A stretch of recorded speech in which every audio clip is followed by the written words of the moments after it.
உண்மையிலேயே இந்த நியூஸ் கேட்கும்போது எனக்கு ரொம்ப வருத்தமா இருக்கு. என்ன அப்படின்னு பார்த்தீங்கன்னா, நீங்களுமே கண்டிப்பா பார்த்துருப்பீங்க. ரித்தன்யா அக்காவோட டெத்து. ஆக்சுவலா அவங்களுக்கு மேரேஜ் ஆகி 78 டேஸ் தான் ஆகுது.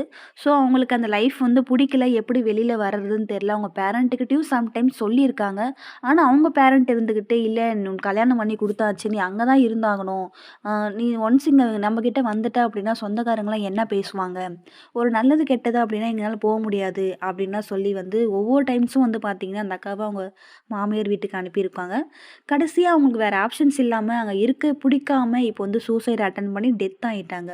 ஆக்சுவலா எனக்கு ஒண்ணு புரியல. ஒரு லைஃப் பிடிக்கல அப்படின்னா அங்க தயவு செஞ்சு வெளியில வந்துடலாம். எத்தன நாளைக்கு அவங்க பொறுமையா பொறுத்து பொறுத்து இருப்பாங்க.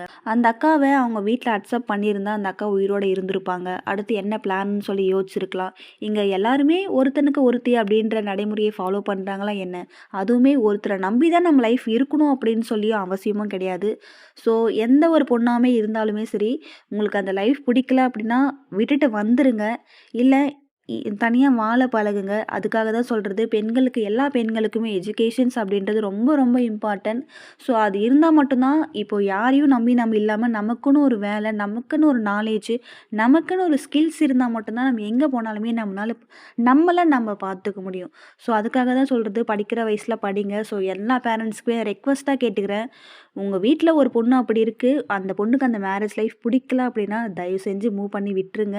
ஸோ இந்த அக்கா மாதிரி எத்தனை பேர் இருக்காங்கன்னு தெரியாது. ஸோ இந்த அக்கா யோசிக்காம, ஒரு நிமிஷம் யோசிச்சுட்டு இருந்தாங்க அப்படின்னாக்கா, இந்த அளவுக்கு போயிருக்காது. டெத் ஆயிட்டாங்க. இப்போ பேசியும் ஒரு யூஸும் இல்ல. வரவும் மாட்டாங்க. ஸோ இந்த அக்கா மாதிரி எந்த சிச்சுவேஷன்ஸ்ல எந்த ஒரு அக்காவும் இருந்தாலுமே சரி, சூசைட் அப்படின்றது ஒரு பிரச்சனைக்கு வந்து முடிவே கிடையாது. ஸோ கொஞ்சம் யோசிச்சு கலந்து வீட்ல உட்காந்து பேசினாவே அதுக்கு ஒரு நல்ல சொல்யூஷன்ஸ் கிடைச்சிரும்.